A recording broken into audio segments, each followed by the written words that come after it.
항상 간식을 준비해 주셔서 감사하죠.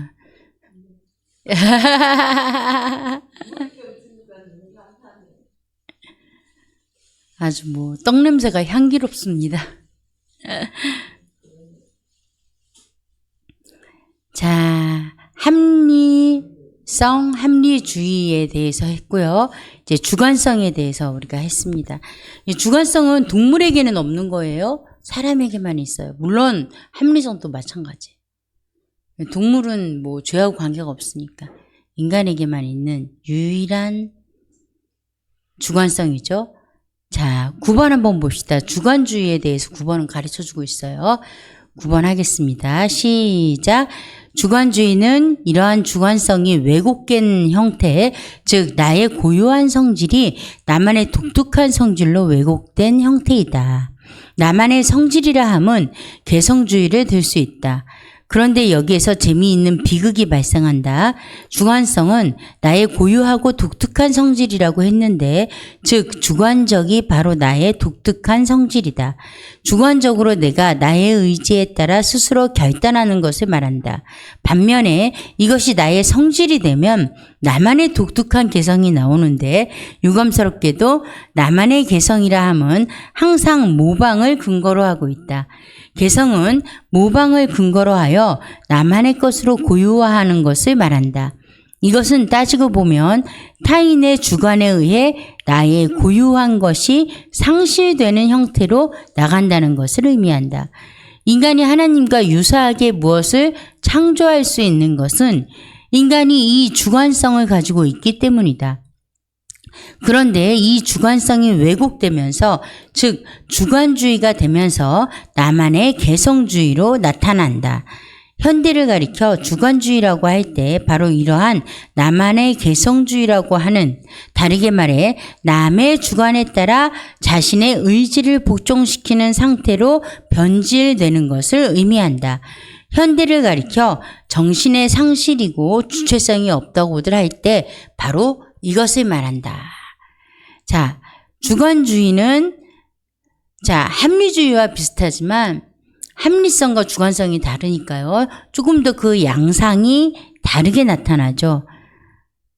자, 다른 사람의 주관성이 있을 때에는 그것은 하나님이 주신 것이기 때문에 하나님을 반영하여 그것이 움직여진다라는 거예요. 하나님의 너라는 증거잖아요.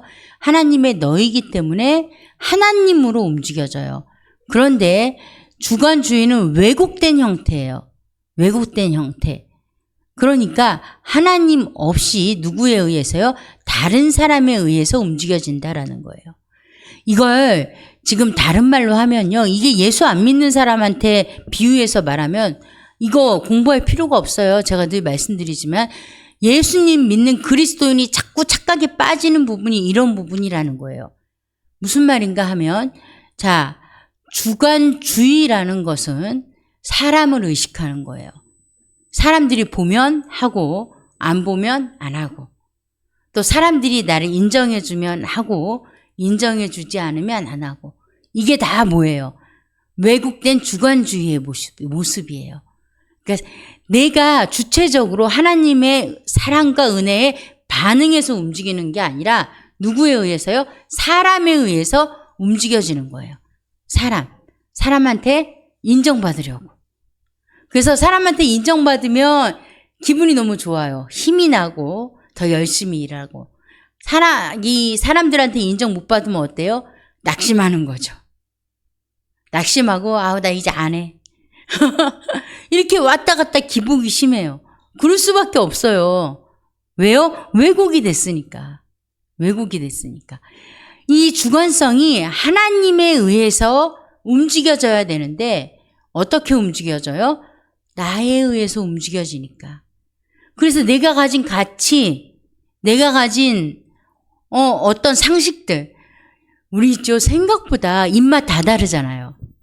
떡도 달달한 떡 좋아하는 사람이 있고, 가래떡 좋아하는 사람이 있고, 빵 좋아하는 사람이 있고, 또 이런 탄수화물에는 관심이 없고 고기만 좋아하는 사람이 있고, 또 튀김 좋아하는 사람이 있고, 담백하게 기름 안 들어간 거 좋아하는 사람이 있고, 식성도 다 달라요. 그죠? 식성도 다 다른 것처럼 가치가 다 다르단 말이에요. 엄청 달라요. 제가 말했죠? 예의, 그러면 우리 기본적인 상식 수준이 있어요. 적어도 나보다 나이 많은 사람한테는 공손한 행동, 태도를 취해야 된다. 정중하게 해야 된다. 그런데 이 예의를 어떤 사람은요, 예를 들어서 예의가 없는 사람 앞에서는 예의를 취하지 않아도 된다. 정중하지 않아도 된다. 여기까지가 예의야. 내가 할 수 있는 예의야. 라고 말하는 사람이 있는가 하면 아무리 예의가 없더라도 나보다 나이가 많고 또 타인이라면 그 사람에게는 적어도 정중하게 대해야 된다. 예의 없다 그래서 나도 예의 없게 대하면 안 된다. 라고 생각하는 사람이 있어요. 세상에서도 이 가지고 있는 가치가 다 달라요. 기준이 달라요. 그러니까 잘못했다는 기준도 다르고 인격이 훌륭하다는 기준도 다르고 예쁘다는 기준도 달라요. 우리 남편은 제가 예쁘대요. 이게 기준이에요. 자, 정일수 권사님 남편은 정일수 권사님이 예쁘대요. 당연한 거 아니겠어요? 그러니까 이 기준이 다 다르다라는 거예요. 기준이 다 달라요. 이 기준에 따라서 생각하는 게 뭐예요? 주관주의예요. 자기가 가진 기준. 자기가 가진 기준. 그래서 객관성이 없다라는 거예요. 객관성이. 10번 한번 볼까요? 여기에 대해서 나와요. 10번 시작. 원래의 주관성은 창조주의 말씀을 주관적인 결단으로 감지하고 그를 향해 결단하는 피조물로서의 사람만이 가지는 독특한 성질이다. 그러나 이것이 죄로 인해 원래의 주관성이 왜곡되어 주관주의가 되는데 여기에서는 반대로 창조주를 향한 주관적인 결단이 상실되고 피조물인 다른 인간의 주관을 모방하면서 그것을 자신의 고유한 것으로 내면화하여 이제 개성주의적인 독특한 성질로 변질되어 버린 것을 말한다. 이게 사실은 합리주의보다 더 깊게 나가죠. 이건 또 다른 사람을 모방까지 한다라는 거예요. 그런데 주관성은 원래 하나님이 주신 주관성은 나쁜 게 아니에요. 우리가 죄로 인해서 타락했다는 것은요, 합리성이 변질되고 왜곡됐고 주관성이 변질되고 왜곡됐다라는 거예요. 변질되고 왜곡됐다. 자꾸 왜 모방한다는 게 뭐예요? 우리가 왜 세상에서 성공하고 싶어 해요? 자, 다들 너무 예쁘고 싶어 해서 다이어트에 관심 많잖아요. 건강을 위해서든지 아름다움을 위해서든지. 요새 20대들은요, 잘 먹지도 않아요. 살찐다고. 왜 그럴까요? 그러니까 다른 사람들 같이 날씬해지고 싶다는 거예요. 지금 목적이 뭐예요? 날씬한 다른 사람. 누굴 닮으려고 그래요? 다른 사람. 하나님하고는 전혀 관계없는 삶으로 목적이 바뀌어요. 자, 예수님을 믿어요. 사실은 이게 예수 믿는 저와 여러분이 적용이 돼야 돼요. 예수님을 믿는데 물론 예뻐지려고 다이어트 하는 기독교인도 있어요. 그 여자로서 당연히 남자도 마찬가지고 외모를 가꾸는데 너무 치중하면 우상이 되면 안 되겠죠. 물론 그런 것도 있지만 문제는 그런 것들이 아니에요. 내가 믿음이 좋다라고 생각하는 게 문제예요. 일단은 제일 먼저 좋다라고 생각하니까 아까 말씀드렸죠. 내가 좋다라고 생각하면 아니라는 거예요. 반증이에요, 반증 그게. 자, 믿음이 좋다라고 하는 그들이 어떻게 사느냐? 자, 기도해요. 열심히 기도해요. 지금 그것 때문에 기도하는 사람들이 다 같이 몰매를 맞는 거예요. 그런데 기도 많이 하는 게 이게 아름다운 거예요? 아름답지 않은 거예요? 훌륭한 거예요. 저는 우리 교회 진짜 너무 감사한 게 우리 교회 권사님만 기도하시는 게 아니라 다른 교회에서도 오셔가지고 목요일 또 월요일, 화요일, 토요일 수시로 오셔가지고 기도를 해주시는데 얼마나 감사한지 몰라요. 우리 교회가 이렇게 계속 유지해 나갈 수 있는 이유가 뭐예요? 이런 기도가 있기 때문이에요. 이런 헌신이 있기 때문이에요. 기도의 헌신 정말 대단하거든요. 그런데 문제는 기도하는 목적이 있다라는 거예요. 기도를 하는데 왜 기도하느냐? 왜 기도하느냐? 이거 굉장히 중요해요. 무엇을 기도하느냐? 왜 기도하느냐? 자, 한번 우리 영성훈련하면 묻는 거, 물어보는 거 굉장히 활성화되어 있죠. 제가 그래서 이걸 많이 강조해요. 묻는 거 왜 물어본다 그랬어요? 임마누엘의 하나님, 나와 함께 계시는 하나님을 인정하기 위해서, 인지하기 위해서, 그래서 묻는다. 그게 가장 큰 이유예요. 그 다음에 또 하나의 이유가 뭐예요? 진짜 물어서 내가 무엇을 듣는다면 그것을 듣고 하나님 말씀, 기록된 하나님의 말씀을 지켜 행하는 자가 되기 위해서 묻는 거예요. 내가 나를 통해서 하나님의 말씀이 이루어지게 하기 위해서 묻는 거예요. 그런데 우리가 대체적으로 왜 물어요? 어떤 것 때문에 물어봐요?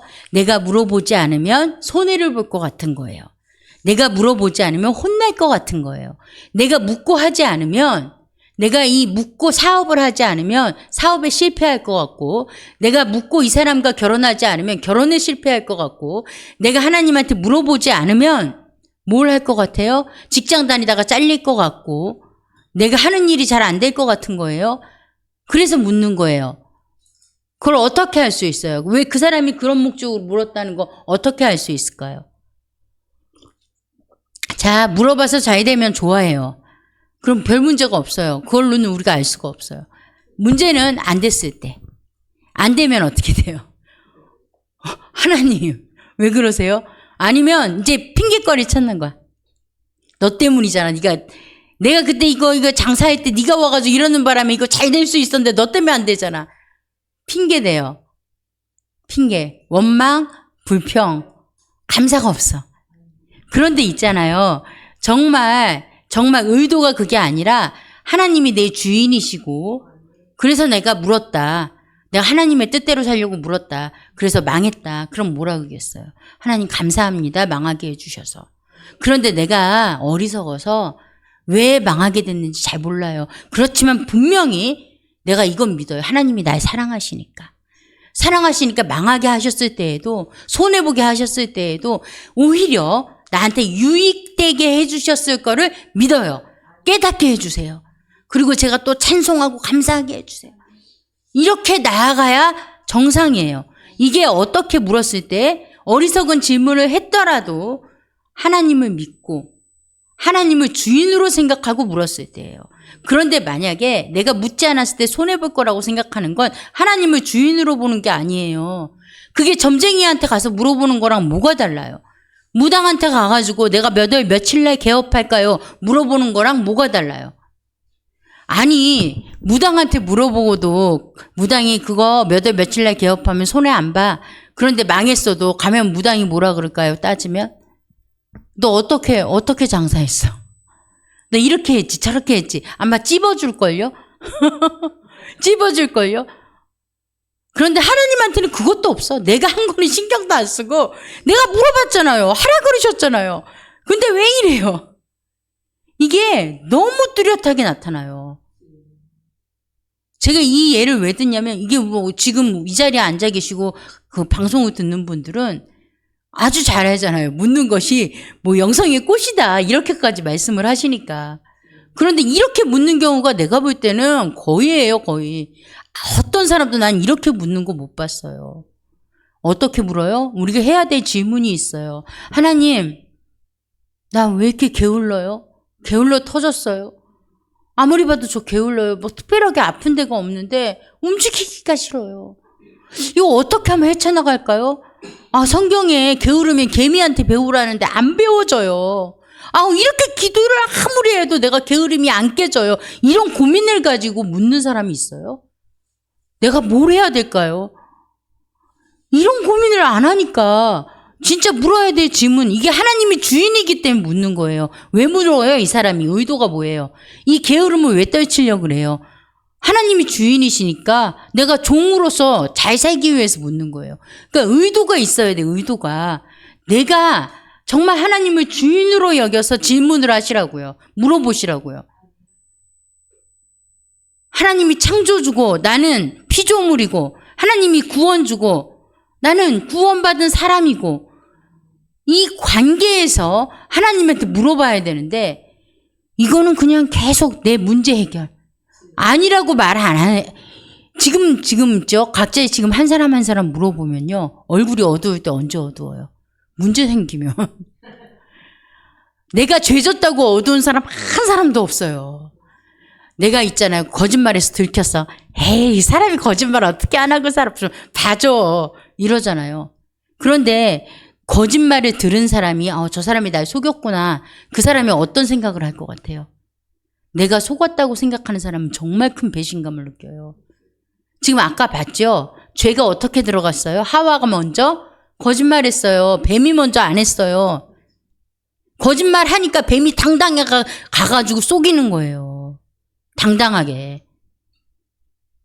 봐요. 야곱이 먼저 거짓말 그렇게 하고 다니니까 라반 만나잖아요. 이거 기가 막힌 일이에요. 기가 막힌 일. 나보다 더 악한 사람 만난다니까요. 어떻게 할 거예요? 어떻게 할 거예요? 내가 거짓말하면 더 거짓말하는 사람 만나요. 내가 사기치면 더 사기치는 사람 만나요. 그게 하나님의 사랑이에요. 사랑. 그때라도 깨닫고 돌아오면 되거든요. 그때라도. 이 정말 이거 주관성과 주관주의. 이거는 왜곡이 됐다는 건 전체가 바뀌었다는 게 아니에요. 살짝 틀리다는 거예요. 살짝 틀리는데 처음에는 봐요. 각도가 요만큼에서 요만큼 1m만 갔을 땐 차이가 얼마 안 나요. 이게 만약에 1km를 가봐요. 이 사람과 이렇게 1km를 다르게 가면 어마어마한 차이가 나요. 그러니까 이 주관성과 주관주의는요, 완전히 다른 말이에요. 다른 말.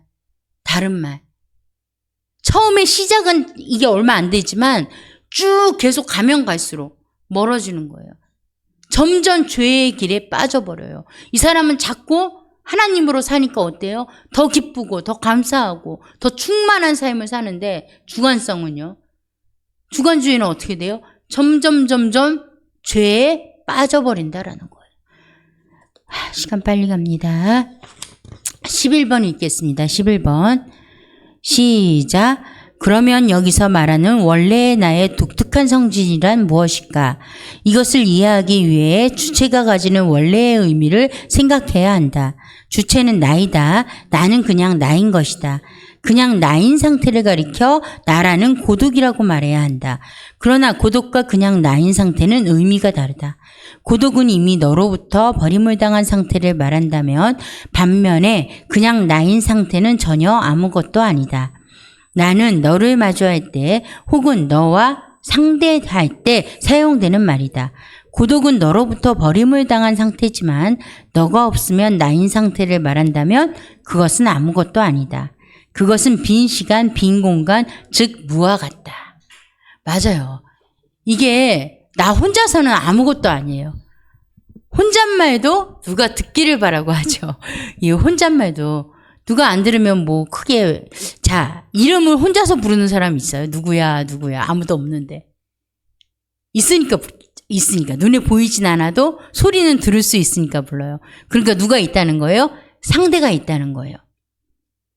상대가 나와 너 계속 이거 강조를 합니다. 나는 그냥 나인데 주체가 나이고 너다. 그런데 너가 없으면 또 너의 나가 없으면 의미가 없다라는 거예요. 야, 이거를 설명을 하는 게 참 많은 생각을 했겠다라는 생각이 들어요. 이 저자가. 너무 재밌어요. 만약에 고독, 나라는 고독, 그냥 나인 상태를 나라는 고독이라고 말해야 된다는 말이 무슨 말이에요? 내가 혼자 있는 세상이 아무 의미가 없다라는 거예요. 이 세상이 혼자만 산다고 생각을 해보세요. 그래서 하나님이 아담만 안 두고 누굴 만드셨어요? 하와. 원래는 아담만 만드셨잖아요. 보니까 하나만 갖고 안 되니까 하와를 만드신 거잖아요. 우리 12번 읽어보겠습니다. 시작. 주관주의라는 나만의 독특한 성질이라는 도식이 담고 있는 정신을 반영하는 현대의 두드러진 사고인데 따지고 보면 아무것도 아니다. 왜 그런가? 결정적으로 너가 빠져있기 때문이다. 너가 있고 나만의 독특함을 말한다면 그것은 고독일 것이다. 그런데 너가 무엇인지도 모르면서 혹은 너를 상실하면서 나만의 독특한 성질을 말한다면 개성주의가 되는데 이것은 정말 아무것도 아닌 공허, 텅 빈과 같다. 이것은 언어의 무의미가 분명하다. 무의미한 단어이기 때문이다. 나는 너가 있기 때문에 나라고 한다. 너가 없는 상태에서 나만을 말하는 것은 이상주의 또는 정신의 착각이다. 여기서 말하는 나와 너는 어떤 구체적인 대상을 말하기도 하지만 하나의 본질적인 카테고리를 말한다. 나는 항상 너와 관계하게 되어 있다. 너를 만나면 나는 비로소 나가 되는 것이다. 이상하지 않은가? 왜 나는 너와 관계해야 하는가? 자, 재미있게 표현하셨어요. 너가 없는 상태에서 나만을 말하는 것은 이상주의 또는 정신의 착각이다. 이거는 나와 누가 있을 때 가능할까요? 바로 제3자. 내가 제3자를 얘기를 하는데 3자한테 혼자 막 하고 말을 하고 막 대화를 갖다가 요청하는 거예요. 그런데 자, 제3자는 어떻다고 그랬어요? 3인칭. 3인칭은 전부 살아있는 존재라고 그랬어요? 죽어있는 존재라고 그랬어요? 수요일날 공부했던 거 기억해 보세요. 죽어있는 존재. 살아있는 존재는 1인칭과 2인칭. 나와 너밖에 없어요. 제3자라는 거, 3인칭이라는 것은 죽어있는 존재예요. 죽어있는 존재한테 말을 걸고 내가 지금 대화를 시도하고 있다고 한다면 그 사람이 정상이에요, 비정상이에요? 이걸 비정상이라고 말하는 거예요. 정신의 착각, 이상주의. 근데 우리가 사실 이러고 살아요.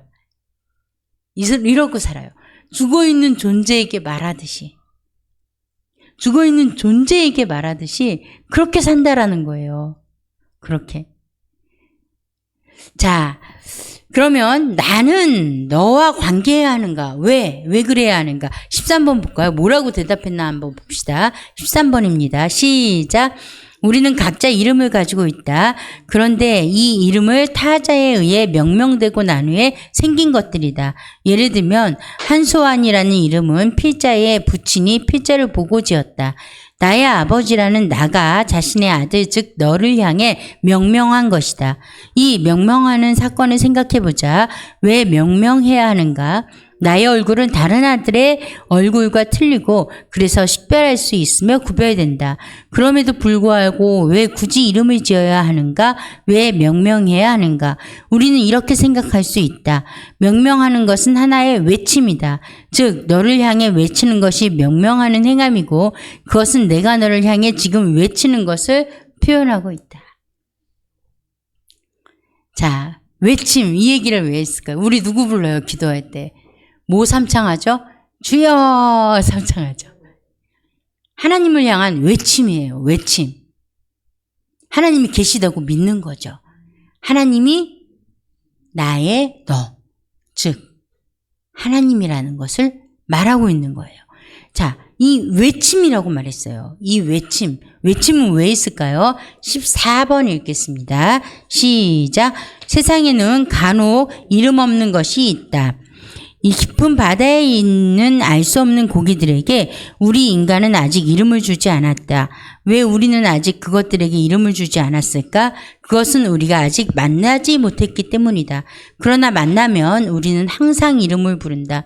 이름이란 본질적으로 하나의 외침인 셈이다. 상대를 만나면 우리는 외치고 있다고 해야 하는 것이 옳다.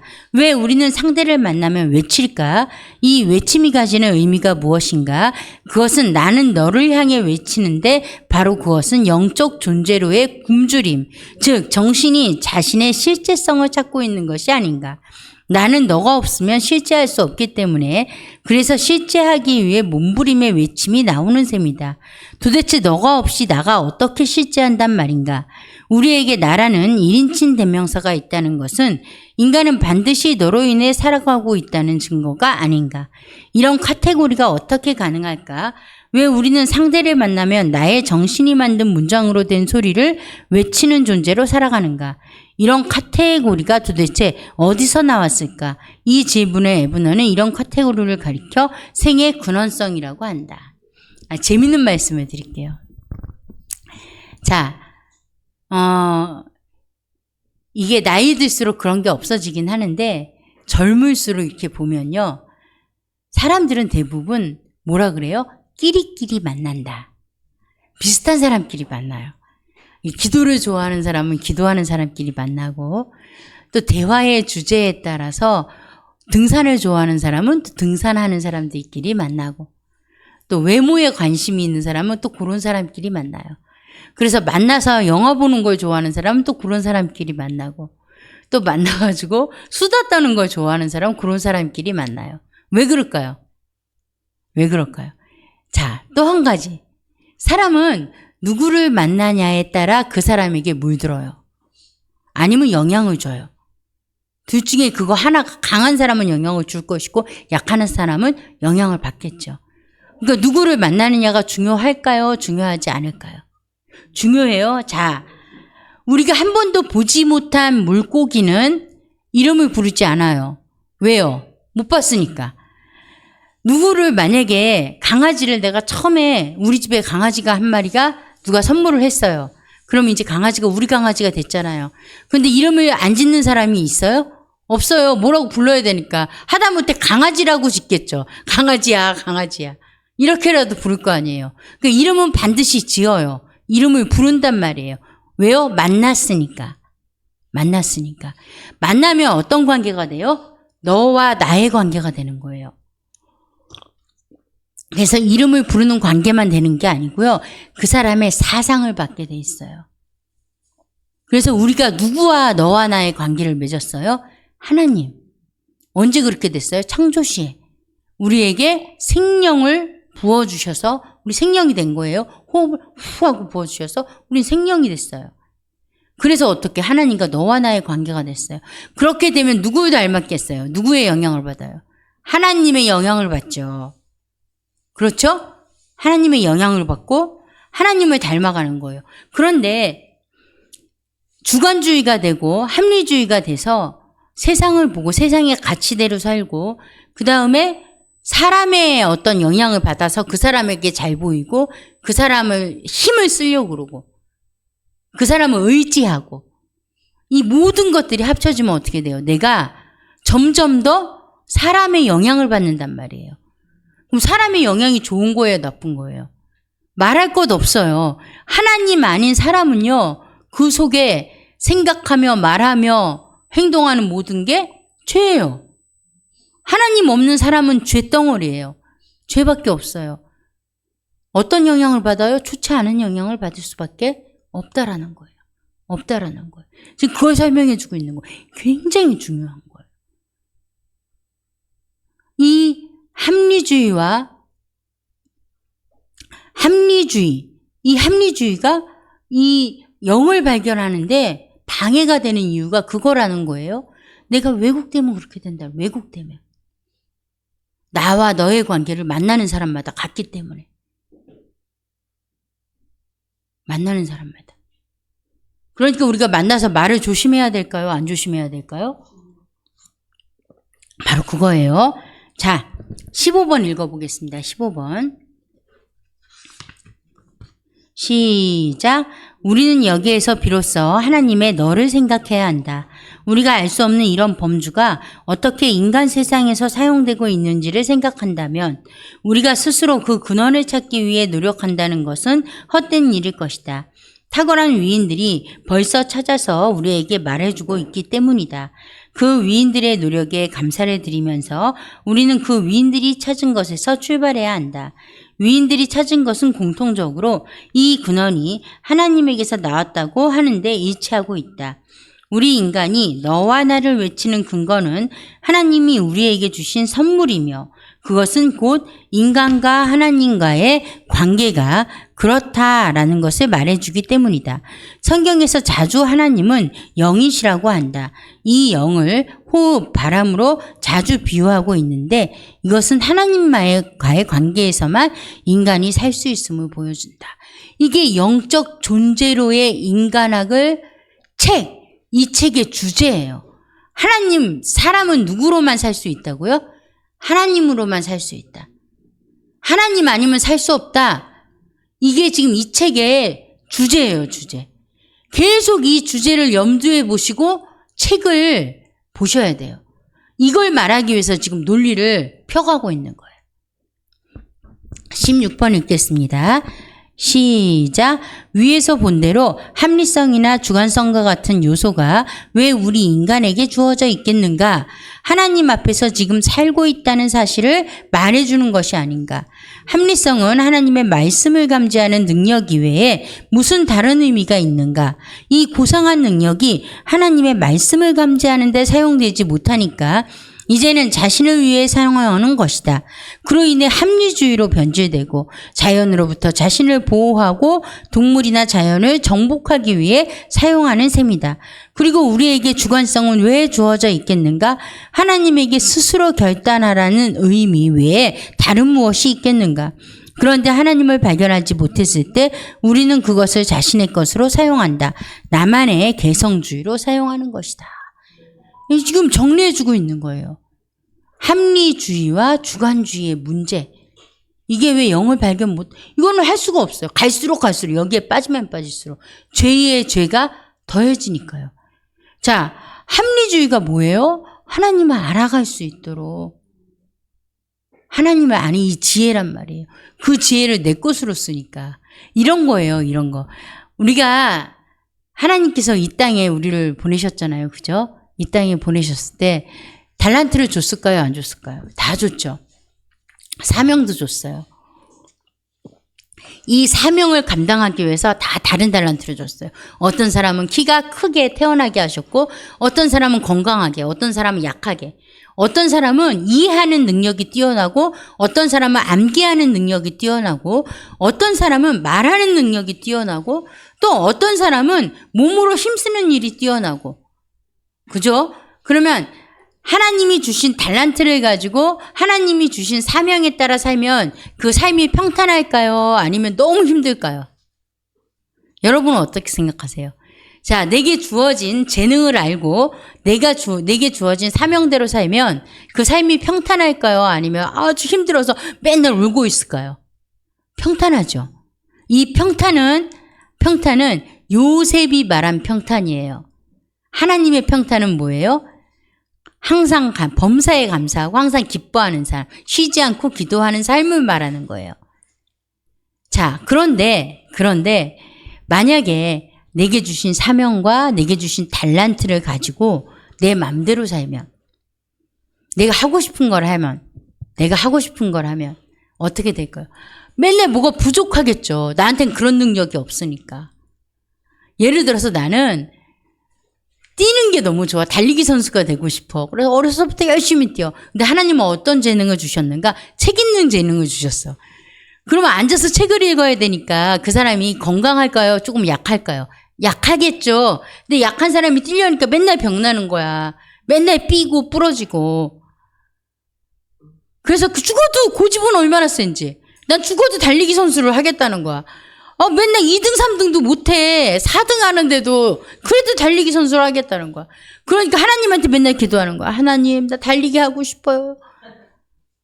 달리기 하려면 체력이 있어야 되는 체력 주세요. 준 거, 하나님이 주신 거는 갖다 버리고. 뭐 없는 거 달라 그러는 거, 없는 거. 왜 안 줘요? 나중에 안 주면 불평하고 원망하고. 이게 따라온단 말이에요. 이런 삶이 무슨 삶이에요? 합리주의의 삶이라는 거예요. 하나님의 뜻을 모르니까, 왜곡돼가지고 모르니까 마음대로 산대. 마음대로. 내 마음대로. 생각나는 대로. 생각나는 대로 마음대로 사는 거. 마음대로. 그러면 이건 뭐예요? 이거. 자, 주관주의. 자, 오늘 사실은요. 저 어때요? 어디 아파 보이나요? 이게 남편이 맨날 저를 놀려요. 제가 사실은 상태가 그렇게 늘 좋지가 않은데, 강의하는 거 보고, 와, 그 목소리 들으면 누가 아프다 그러겠느냐고 말을 하는데, 제가 사실 오기 전에 급체해가지고, 식은땀을 뻘뻘 흘리고 일어서지를 못했어요. 어지러워서. 그래가지고 씻고 온몸이 다 젖어가지고 선풍기를 틀어놓고, 배는 또 뜨겁게 하고, 그러고는 한참 누워있다가, 어지러운 상태에서 잘 못 걷는 상태에서 왔어요, 교회. 와서 사실은 지금도 어지러워. 근데 어지러운 사람 같지 않죠. 왜 왔을까요, 제가? 사실은 계산을 해서 남편이 가겠다고 하더라고요. 그럼 저는 사실은 감사하죠. 그리고 좋죠, 여러분들. 저보다는 목사님이 오셔서 강의하는 게 우리 정윤영 목사님이 더 잘하시잖아요. 와서 재밌게 하시잖아요. 그러니까 좋으시겠지만 그런 생각은 했는데 저녁에 피곤하 이렇게 밤에 잠도 잘 못 자는 데다가 밤에 금요기도회를 인도해야 되니까 그리고 지금 어제 하루 종일 학교 공부하느라고요. 뭐 해야 될 게 너무 많더라고요. 저는 놀잖아요. 지금 휴학하니까. 공부하느라 하루 종일 앉아있어서 고생을 했어요. 도저히 이따가 금요기도회도 인도해야 되고 얼굴을 보니까 도저히 그건 안 되겠더라고요. 그러면 하나님이 나보러 가라고 하시는 것보다 좀 누워있으니까 조금은 낫더라고요. 정말 매식거리고 땀이 뻘뻘 나고 정신을 못 차릴 정도로 괴로워서 저는 못 일어날 줄 알았어요. 근데 하나님이 그럼 하나님이 하게 하시겠지라는 믿음으로 왔어요. 제가 항상 그렇진 않지만 지금은 주관성이 조금 나왔죠. 그래서 지금 여기서 강의하는 거예요. 이런 거예요, 주관성이. 하나님의 은혜로 지금 여러분 강의할 때 간증하라고 하나님이 지금 해주신 거야. 저 이런 믿음 있는 사람이 아니고 이거는 간증하라고 이런 거다 체험해가지고 가르쳐 주라고. 정말 저 지금 앉아있는 게 기적이에요. 아까도 끝나고 저기 가서 있으니까 핑핑 돌겠는 거야. 어지러운 거예요. 그런데 다시 오니까 또 이렇게 소리를 지르고 있어요. 이게 나도 내가 믿어지질 않아. 무슨 힘으로 말을 하고 있는지. 정말 우리 하나님 대단하십니다. 나같이 이렇게 아무것도 어느 짝에 쓸데기가 없어요. 도대체 제대로 하는 게 없어서요. 제가. 그런데도 쓰시겠다고 이렇게. 너무 감사하잖아요. 아무짝에도 쓸모없는 저를 불러다가 앉혀놓으시고 경험시켜주시고 그러니까요 아픈 것도요 가난한 것도요 가다가 내가 교통사고 나서 다리 부러진 것도요 그냥이 없어요. 하나님은 사랑이라니까요. 이걸 믿으면요 어떤 일이 있어도 감사할 수 있어요. 하나님이 날 사랑한다. 그래서 나를 그냥 소홀히 두지 않으신다. 하나님은 전능하시다. 하나님은 완벽하신 분이다. 우리 그거 믿잖아요. 믿는데 뭐가 걱정이에요. 뭐든지 우리가 하나님 앞에 회개하고 돌아오기만 하면요. 다 선한 것으로 바꾸시는 게 하나님이에요. 기가 막히신 분이에요. 기가 막히신. 그분을 알고 믿는 것이 이 합리성과 주관성으로 사는 거예요. 자, 이제 17번 한번 읽어보겠습니다. 시작. 영은 있다 또는 없다로 이해하는 것은 합리주의나 주관주의의 결과이다. 영은 있다 또는 없다로 이해되어야 하는 것이 아니고 살다 또는 죽다로 이해되어야 한다. 영이 산다 혹은 무슨 의미인가? 우리는 지금 살고 있다. 왜 그럴까? 움직이고 활동하고 호흡하고 있기 때문이다. 우리의 이런 모습을 가리켜 우리가 있다 또는 없다로 묻는 사람은 없을 것이다. 인간을 있다 또는 없다로 묻는 것이 아닌 듯 영도 있다 없다로 묻는 것이 아니다. 우리는 지금 살아가고 있다. 영도 사는 문제와 동일하다. 우리의 영은 지금 살아가고 있다. 문제는 우리가 그것을 어떻게 감지할 수 있는가이다. 이것을 감지하고 사는 것이 실제예요. 실백이 살아갈 삶. 저와 여러분 다 실백이에요. 놀랍게도 여기 다 실백이에요. 실백이 뭐냐? 이제 영을 감지해서 합리성과 주관성으로 사는 거예요. 믿음으로 사는 거란 말이에요. 이제 내 형편이 상관없어요. 가난한 것도, 몸이 아픈 것도, 또 사람들이 날 무시하는 것도, 내가 어떻게 생겼든지, 지금 어떤 형편에 있든지 실제성을 산다는 것은 하나님이 나를 통해 일하고 계시다는 걸 믿는 거예요. 하나님이 나를 사랑하신다는 걸 믿는 거예요. 그러면 우리가 겁이 나요, 안 나요? 안 나요. 겁낼 게 없어요. 아이고, 큰일 났네. 이럴 일이 있어요, 없어요? 없어요. 그거는 이걸 믿지 않는 왜곡된 합리주의나 주관주의가 갖는 생각이에요. 연약한 어린아이와 같은 그리스도인들이 갖는 생각이에요. 저와 여러분은 실백이에요, 실백. 실백. 실제성을 살고 있다고요. 이 삶이 얼마나 즐거운가 하면요. 생각만 해도 즐거워요. 이게, 그러니까 이거를 뭐 어떻게 표현하겠어요. 내가 돈이 있어서 즐거운 게 아니고요. 복권 당첨돼서 즐거운 게 아니라 저 사람이 내 말대로 해줘서 즐거운 게 아니에요. 저 사람은 내 말 안 들어요. 누구 말만 들어요? 하나님 말만 들어. 내가 가르쳐주고 할 필요가 없어요. 하나님 외에는 못해요. 하나님 외에는 못해. 아니, 하나님이 이렇게라 성경에 써놨는데 그거 보고 읽는데도 안 하는 게 우리잖아요. 그런데 사람이 와서 말한다고 그거 듣겠어요? 실제성을 살아요. 진짜. 진짜. 살다 죽다예요. 사는 거 아니면 죽는 거예요. 죽는 거. 삶과 죽음의 기로예요. 우리 인간들이 가장 무서워하는 게 뭐예요? 생명이잖아요. 그게 마지막 모르잖아요. 그런데 내 영이 사는 것과 죽는 것의 문제이고 실제로 사는 것과 가짜로 사는 것의 문제예요. 가짜로 사는 것의 문제. 그러니까 이런 거예요. 내가 예수님 믿으면서 신앙생활할 때 교회에서는 실제로 사는 것 같아. 하나님 설교하면 아멘, 아멘. 아이고, 오늘 성도님 예쁘십니다. 아이고, 걱정하지 마요. 하나님이 하실 거야. 어이구, 그래? 다쳤어? 아이고, 걱정하지 마. 하나님이 더 좋은 일로 바꾸실 거야. 뭐 이렇게 잘해요. 그런데 문제는 뭐냐면 생업의 자리에 딱 가서. 생업의 자리에 가서. 어떻게 하니? 내 꾀로. 야곱같이. 내 머리 좋으니까. 갑자기 내 꾀로 하는 거야. 내 꾀로. 정직하고 성실하게 해야 되는데 그렇게 안 하고 내 꾀로. 내 꾀로. 내가 오늘 차를 한 대 팔아야 되는데 누구한테 팔을까? 갑자기 교회 김집사님이 생각이 나. 맞다. 김집사가 내가 가만히 보니까 차가 바꿀 때가 됐어. 뭐라고 꼬셔가지고 그걸 팔지? 그러면서 막 생각을 하는 거. 머리가 돌아가는 거. 하나님 생각하는 거예요? 아니에요? 어쩌면 이 사람은 돈은 많이 벌 수도 있어요. 아니, 못 벌 수도 있고, 많이 벌면 복을 못 받은 거고, 못 벌면 그나마 복 받은 거야. 하나님이 간섭하시는 거야. 이렇게 사는데도. 돈 벌면 그 사람 진짜 회개해야 돼요. 돈 못 벌면 스스로 오겠지. 자신이 회개하러. 그러니까 그게 복 받은 거예요. 그게 복 받은 거. 잘 생각해야 돼요. 금방 빠져요. 여기에 있다가 요 교회문 딱 나서면 생각이 갑자기 바뀌어. 내 몇 번 버스 타야 되는데, 지금 빨리 한 3분 안에 가야 자리를 잡는데, 뭐 이런 생각이 아주 그냥, 우리 머리 좋잖아요. 특별히 있잖아요. 실백 되신 분은 머리가 나빴던 것도 좋아져요. 그거 모르시죠? 머리 좋아져요. 기억력은 떨어지는데, 뭐 딱 얘기를 들으면 머리가 벌써 파박 돌아가. 빠박빠박 몇 바퀴는 돌아가. 옛날에 설교 들을 때는 한두 사람밖에 생각이 안 났어. 가르쳐 줄 사람이. 그런데 지금은 딱 뭐 하나 깨달으면 머리가 파박 돌아가. 맞다. 교회에 누구. 맞다. 김집사 말고 그 최집사 사촌 동생. 뭐 생각 안 나던 것까지 막 생각. 머리 좋아져요. 그러니까 반대로 어떻게 쓰일 수도 있어요. 자기를 위해서.